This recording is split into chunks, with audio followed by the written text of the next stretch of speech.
ኑ የኔ ጓደኞች ዛሬ እነዚህን 5 ወንዶችና አንዲት ቆንጅዬ ሴት ልጅ አሉ እየተጫወቱ እዚህ ሜዳ ላይ ማለት ነው። እኔም እንግዲህ ልዝናና መጥቼ ነው ያገኘኋቸው ማለት ነው። አሁን ምን መሆን እንደሚፈልጉ ወደፊት እንጠይቃቸዋለን፣ የሚሉትን እንሰማቸዋለን። 6 ኩታራ ቡጫጭ እሺ ጎረምሶች፣ ለማንኛውም እነዚህ ጎረምሶች ጋር እንግዲህ ቆይታ እናደርጋለን ማለት ነው። ፓርቷንን ያላያችሁ ፓርቷንን ተመልከቱ። አሁን ቁጭ እንበልና ጠይቃቸዋለሁ። እሺ ኑ። እሺ የኔ ቤተሰቦች እሺ ኳስ ይዘዋል። በነገራችን ላይ ቅድስቷ ኳስ ይዛለች። እሺ ቆይ እሺ ና ከማሩን ጀምር እና ሌዲስ ፈርስት ከሴት ነው የምጀምረው። እሺ ቅድስትዬ አሁን 2ኛ ክፍል ነሽ አይደል? ምን መሆን ነው የምትፈልጊው? ጮክ ብለሽ ተናገሪ። ምን መሆን? አሁን ምን? መምህር። ጀግና ነሽ። መምህር ለምን ፈለግሽ? መምህር መሆን ለምን ፈለግሽ? ለማስተማር። ጀግና። እንግዲህ ቅድስት መምህር ነው መሆን የምፈልገው ብላለች። አያችሁ የተማረ ሰው እንደዚህ ነው። ምክንያቱም ቅድስት መምህር የሆነችበት ምክንያት ሁሉም ከመምህር እንደሚወጣ ይታወቃል። ዶክተሩም፣ ኢንጂነሩም፣ ፕሮፌሰሩም፣ ፓይሌቱም ከመምህር ነው። መምህር ነው የሚሰራው። ስለዚህ መምህር መሆን ፈልጋለች ማለት ነው። በጣም አሪፍ። እሺ ና ማሩ ደግሞ ማሩ ምን መሆን ፈልገው? ከፍ በል እንጂ ዶክተር። እሺ ዶክተር ለምንድን ነው መሆን የፈለግከው? ለማከም። ለምን? አሁን እንዴት? አሁን ለምሳሌ ዶክተር ዶክተርና ሐኪም ምንድን ነው ልዩነቱ? የታመመውን ለማከም ብሏል ዶክተርና። ለነገሩ እኔም ጥያቄን ዘበራረኩት መሰለኝ። ለማንኛውም ማሩ ዶክተር ነው መሆን የሚፈልገው። እሺ ና ፍልፍሉ። ይሄ ረባሹ ልጅ መጣ እንግዲህ። ይሄ የቢያርግል ማነው? የያብሬ ልጅ ምን መሆን ነው ፈልገው? ኢንጂነር ነው ያለው። በርግጥ ኢንጂነር ብሏል። እሺ ኢንጂነር ለምን መሆን ፈለክ? ኢንጂነር መሆን የምፈልገው አየር ለመንዳት ነው ብሏል። ጥሩ ነው እንግዲህ ሁለቱንም ሲገባው ኢንጂነርም ምን እንደሆነ እንዲሁም አየር መንዳት የሚችለው ሰው ደግሞ ምን እንደሆነ ያኔ ሲደርስበት ከሁለቱ ይለያል ማለት ነው። በጣም አሪፍ ነው። እስቲ ትልቁ ምን መሆን ነው የምፈልገው? አንተስ? ዶክተር። ለምን? ኧረ እስኪ ጮክ ብለህ ተናገር። ያነጋገሩ ጉብዝ ነው እናንተ። እስኪ ለምንድን ነው? ለምን ጮክ ብለህ ተናገር። ለምንድን?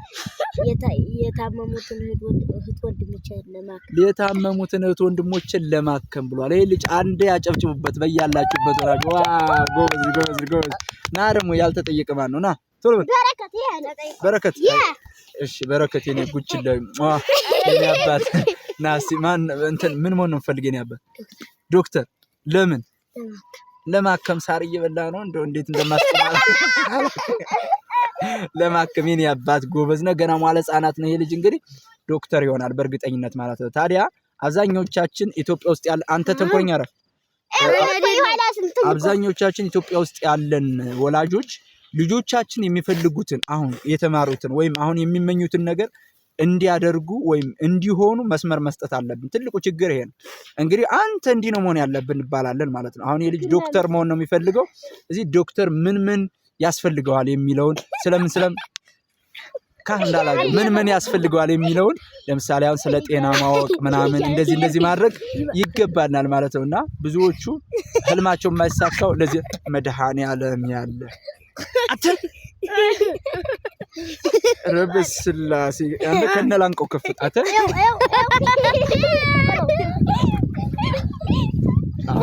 ገርፌዋለሁ። ማንኛውም እሺ ሌላ ያልተናገረ ማን ነው? ና እኔ ያልተናገርኩ ምን ያልተናገረ ና እስቲ ና አንተ ረባሽ ነህ መቼም። እስኪ ምን መሆን ነው የምፈልገው?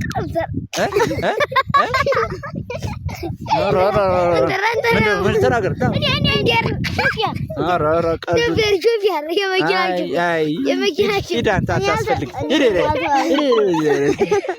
ሹፌር አንፈልግም። ሹፌር በእርግጥ ሹፌር ስራ ነው፣ ጥሩ ስራ ነው። ነገር ግን ሌላ ለየት ያለ ነገር ሹፌርን ዶክተር ሆናችሁ ታገኙታላችሁ፣ ኢንጂነር ሆናችሁ ታገኙታላችሁ፣ የተለያየ ነገር ሆናችሁ ታገኙታላችሁ። ሹፌር የመጀመሪያ ምርጫ ሊሆን አይችልም። እሺ ነው አባት ና እስቲ ባለ ጅራፉ የታል? ና የኔ ጌታ ጌታ የሆነ ልጅ መጣ ደግሞ። እናንተ ማን ነው ስምህ? አባቱ ግርማ ማን? ኧረ ግርማ አባት ሞገስ ነው። መድኃኒዓለም ስም አወጣጥ ይሏችኋል። ይኸውላችሁ ግርማ ሞገስ አንድ ስም ነው የሚመስለው። በቃ የሞገስ ማን ልጅ ነው? የሞገስ ካሳው ልጅ ነው። እንግዲህ ይሄ ጀግና አባቱ ሆም ብሎ ነው ያወጣላት ማለት ስሙ እንዲገጥም ተደርጎ ግርማ ሞገስ። አስቡት ግርማ ሞገስ የአንድ ሰው ስም ነው። ግርማ ሞገስ ያለው ሰውዬ ማለት ነው። እሺ ስንተኛ ክፍል ላይ ነበር? ሶስተኛ ክፍል። በልጣቸዋል። አንተ ሁሉንም በልጣቸዋል። ስንት ዓመት ነው?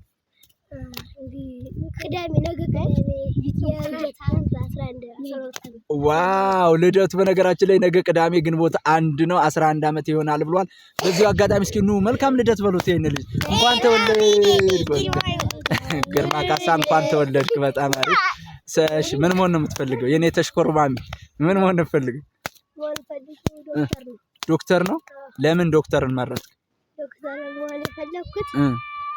መሆን የፈለኩት ሰዎችን ለማዳን በጣም የሚገርም ኮንሴፕትን የሚገርም አመለካከት ነው ያላቸው። እንግዲህ እህቶቻችንና ወንድሞቻችን እንደሰማችሁት የሚመታቸው እንዲሳካላቸው ወላጆቻቸው ትልቁን አስተዋጽኦ ይወስዳሉ ማለት ነው። እንግዲህ ገጠር ላይ ያን ያክል ፍላጎታቸው አይሳካም።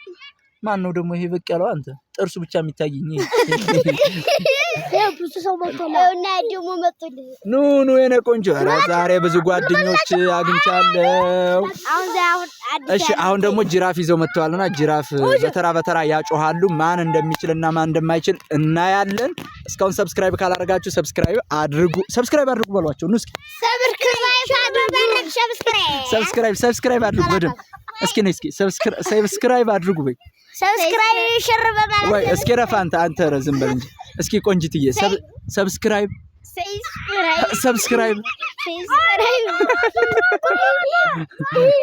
ለማንኛውም ቅድስት ያልቻለችበትም አሁን ጅራፍም እንዴት እንደሚያጮሁ እናያለን። በተራ እዚህ ጋር ፊት ለፊት አታ ኧረ ያጮህ ፊት ጆሮ ላይ አታጮህ። ቆይ